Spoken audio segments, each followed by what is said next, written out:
You write in the book, there is no faith and no courage and no sacrifice in doing what is expedient. What do you say to those viewers that don't pursue their dreams and are locked in their careers because they are too afraid to take risks and pursue something meaningful? Well, the first thing I would say is, well, you should be afraid of taking risks and pursuing something meaningful.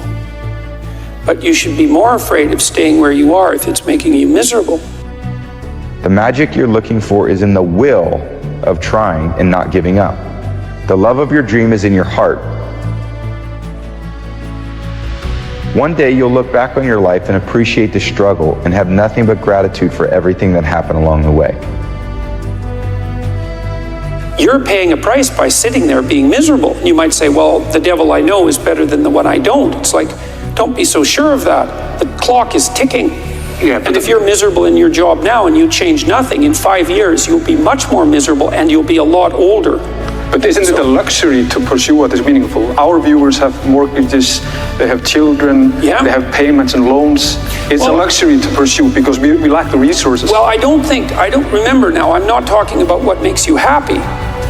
It's a luxury to pursue what makes you happy. It's a moral obligation to pursue what you find meaningful. And you come to recognize that in return, you're given the chance to earn the greatest edge of all, and one that can never be taken away.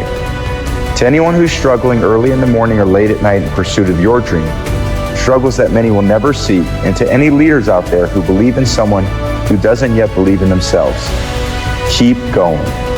And that doesn't mean it's easy. It might require sacrifice.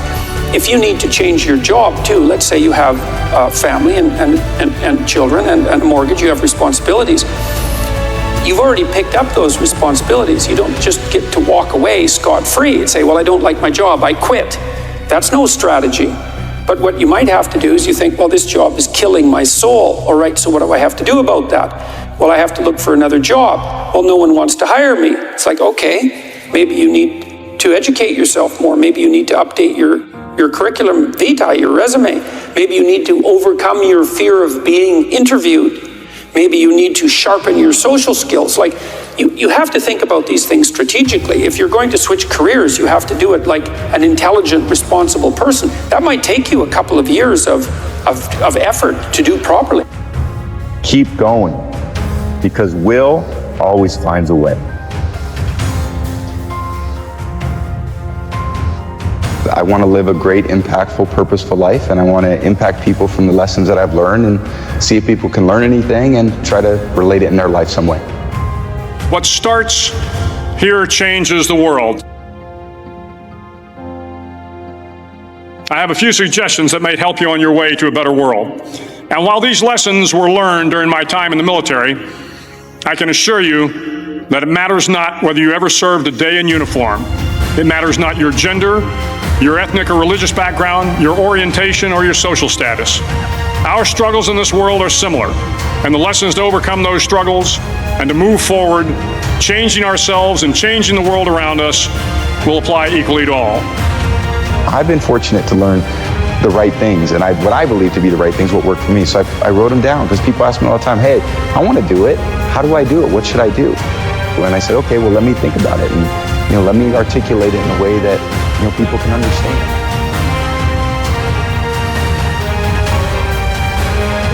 So here are the 10 lessons I learned from basic SEAL training that hopefully will be of value to you as you move forward in life. Every morning in SEAL training, my instructors, who at the time were all Vietnam veterans, would show up in my barracks room, and the first thing they'd do was inspect my bed. If you did it right, the corners would be square, the covers would be pulled tight, the pillow centered just under the headboard, and the extra blanket folded neatly at the foot of the rack. It was a simple task, mundane at best, but every morning we were required to make our bed to perfection. Look where I am right now, because I wouldn't assemble the story that my past equals my future. The past only equals your future if you live there. If you're using a rear view mirror to guide yourself, you're gonna crash. So what you've been through is horrific. What you've been through is unjust. I'm on your side. But if you hang on to it, you have no future, and you have no one to blame but yourself. It seemed a little ridiculous at the time, particularly in light of the fact that we were aspiring to be real warriors, tough, battle-hardened SEALs. but the wisdom of this simple act has been proven to me many times over. If you make your bed every morning, you will have accomplished the first task of the day. It will give you a small sense of pride, and it will encourage you to do another task, and another, and another. And by the end of the day, that one task completed will have turned into many tasks completed. We do have a purpose. We may not be perfect people. We may not have perfect situations, but we are still significant nonetheless. And we have been blessed with a rich body of emotions. We have emotions. We're not like roses or plants or bushes that have life without feeling. We have feelings. And when we use them properly, they are very effective in motivating you toward your destiny. Making your bed will also reinforce the fact that the little things in life matter. If you can't do the little things right, you'll never be able to do the big things right. And if by chance you have a miserable day, you will come home to a bed that is made, that you made. And a made bed gives you encouragement that tomorrow will be better. So if you want to change the world, start off by making your bed.